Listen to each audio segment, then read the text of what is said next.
Hello. I'm M, super coach and CEO of the Soul Focus Group.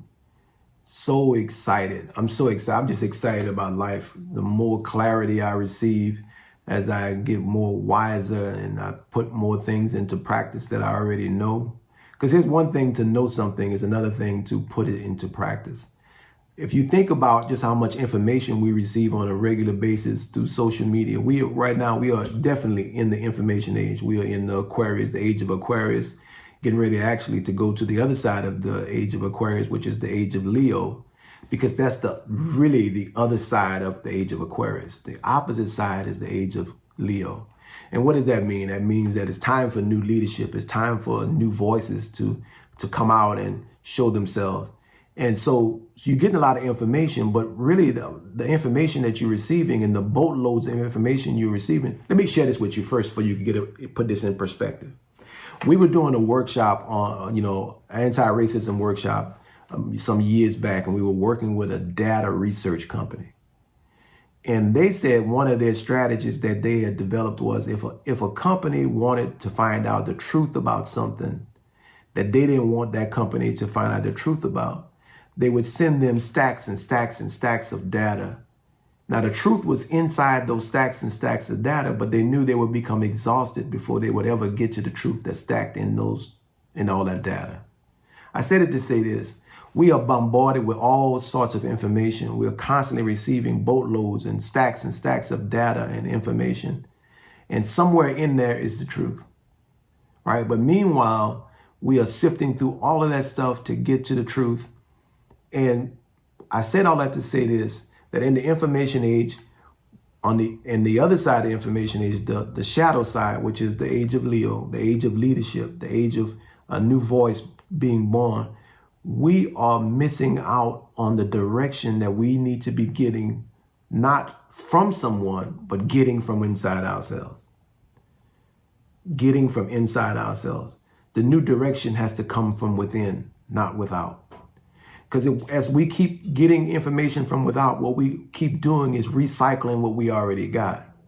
We have to go inside the universe within ourselves and reach for this new expression of leadership, this new expression, this new direction that we need to go, that is really completely different than what you see now, right? So the backside, the shadow side of the Age of Aquarius, which is the age of information, the information age, which is with the opposite side, which is the age of Leo, the leadership, the new voice.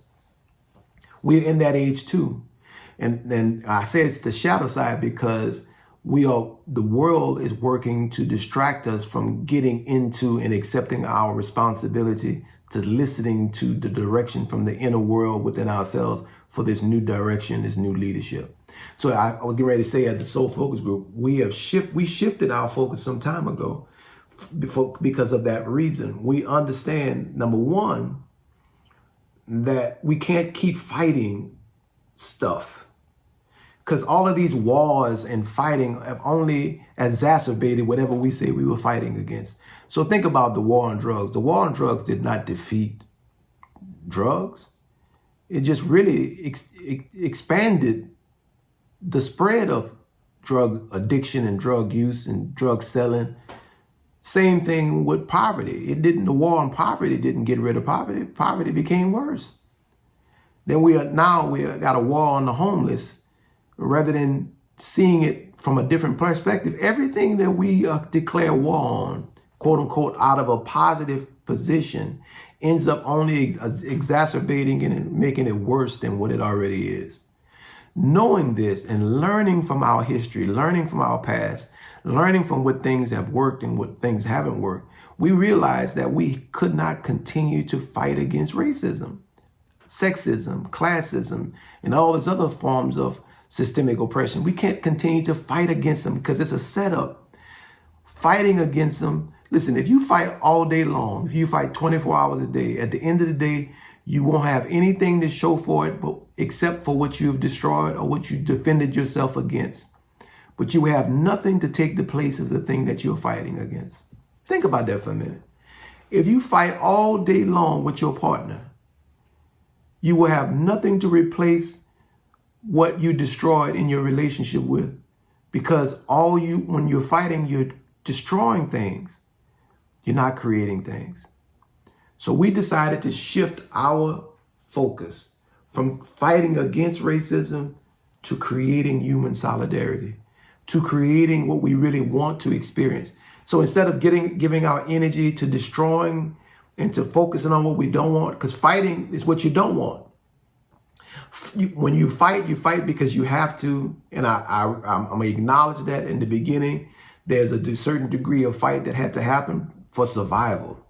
Once we got past that point of survival, then it was then incumbent upon us to begin to focus on creating and protecting what we create.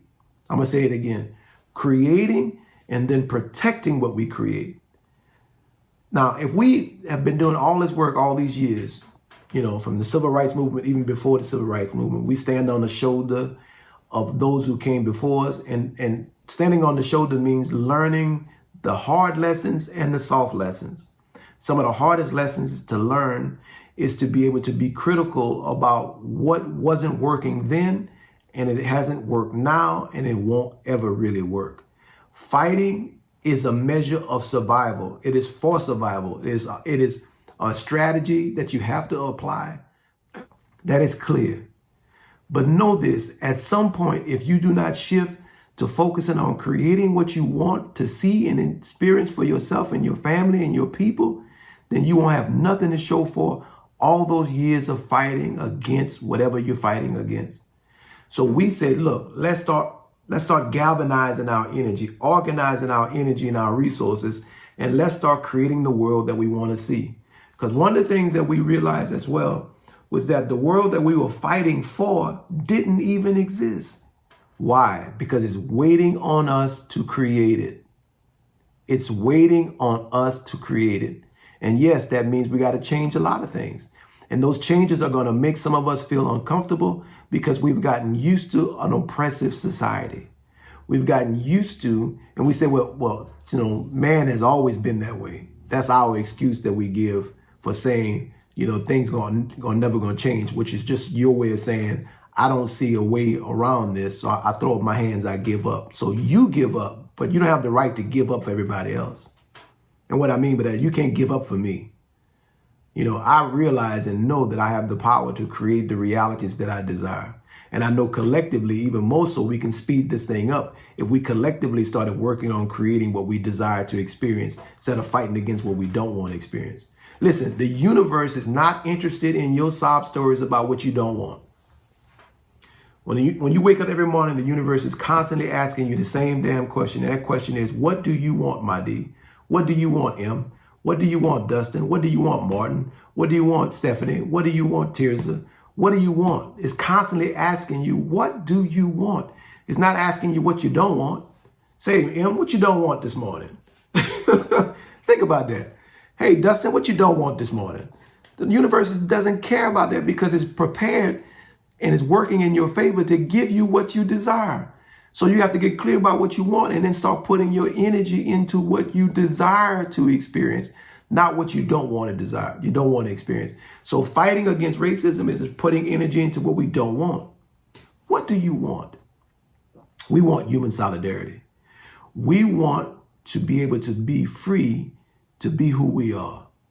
And we want to be able to support others in having the right to be free and being who they are as well. We are not insecure about people being different from us. We realize that every human being is naturally different and we were created to be different from each other, but at the same time, the same at the foundation. We are all souls and we are all spirits living a life that is magical in a way because we embody these bodies that we're in. And we experience things through these bodies, but we understand and know that these bodies are not who we are. They are a part of our expression and they have a time limit. We only have a certain amount of time, a certain amount of interest and attention to give in these forms in order to experience this life. Let's stop wasting time, energy, wasting energy and attention on stuff that we don't want to experience. I'm inviting you, all of you, start investing in what you really want to experience. What do you want? In everything you do, what do you want? I don't want to know what you don't want. What do you want?